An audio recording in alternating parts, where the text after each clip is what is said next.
ఆషాఢు బిడ్డలంతా నిమ్మడంగా ఉండిపోదే కర్మంటూ గండంతా చీకట్లో జారిపోదా అన్న వచ్చే ఆట వచ్చే అక్కలకు దిక్కలేసే రక్కసులకు రకదమొచ్చే తల్లి చెల్లి తిరగబడితే తలబంతులు పైకి లేచే అన్న వచ్చే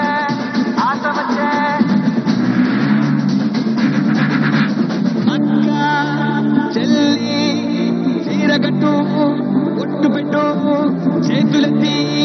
చితక్కొట్టు కారమేసి దంచి కొట్టు